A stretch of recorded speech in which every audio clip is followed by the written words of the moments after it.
पपईला कोळपणी चालू केलेली आहे. तण जास्त झालेलं आहे. हा, तण जास्ती झालेलं आहे, कोळपणी करून घेतोय. जर तुम्ही आता जर ट्रॅक्टरच्या साहाय्याने कोळपणी करताय, शेतामध्ये आपण पाहतो तर नेहमी बैलजोडीच्या साहाय्याने कोळपणी करताना आपण पाहतो, तर याच्यात आणि त्याच्यात काय फरक आहे? बैलजोडीने जर मी कोळपणी केलं असतं साहेब, तर मला कमीत कमी 5-6 दिवस लागले असते. मी ट्रॅक्टरने का करून घेतोय, टायमेचा वाचत आणि खर्च कमी मला. म्हणजे तो एकरी मला 1500-1600 रुपये जात होता, तो 400-500 रुपयावर होऊन गेला आहे. तो किती जोड्या लागले असते तुम्हाला? कमीत कमी 8 जोड्या लागल्या असत्या. ठरलं बी होतं माझं गावाशी एका त्या बैलजोडीवाल्यांशी की बोये, तर ते 1500 रुपये रोज आणि 1 वाजेपर्यंत 1-1:30पर्यंत सांगत होते. हो, 8ला घरून निघता, घरी येते शेतात येते 1 किलोमीटर, त्यांना 9:30. आव झुपत तयार करत त्यांना 10 वाजून जाता. आणि मग मध्ये अजून पाणी पी, तंबाखू चोड, त्याच्यामध्ये वेळ जातो.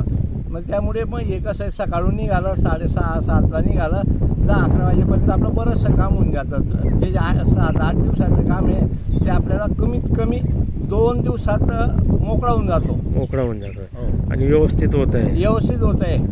वेळेची बचत होते. मग राहिलं थोडंफार खुरपणी, मग जिथं 50-100 मजूर लागणार आहे, तिथं 10-15 मजुरांवर आपलं काम होत राहतं. काम होत आहे. हां, कोळपणीनंतर मग निंदी करता येत. हा, कोळपणी करण्यानंतर निंदी करतो माणूस. मग कसं आहे, आजूबाजूला जी जाता ट्रॅक्टर जात नाही झाडाजवळ वगैरे, ते मुळा खराब होतील, त्यामुळे 2-4-5 बाया लावून त्याला निंदी करून टाकायची.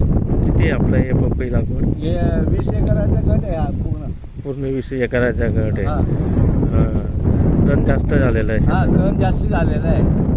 मजूर टंचाईमुळे मजूर टंचाईमुळे हे काहीतरी प्रयोग करावे लागतात. वेगवेगळे प्रयोग करून तरच शेतकरी टिकेल.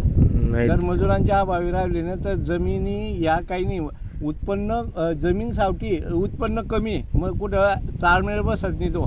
बरोबर. हा, 11 आणि 12 वाजे 250-300-400 रुपये रोज म्हणायला लागलेले आहे, तर काय परवडणार आहे शेतकऱ्याला? आणि इतर सगळं खत, बियाणं, खत महाग आहे. तुमचं बियाणं आता खताचे भाव कुठे गेले हो, सांगा तुम्ही. काय टाकणार आहे तो शेतकरी? 2000च्या वर बॅग होऊन चाललेले आहे, ते काय टाकणार आहे तो शेतकरी? टाकेन ते बॅग टाकायला 100 रुपये खर्च आहे अजून एका बॅगेला. बरोबर.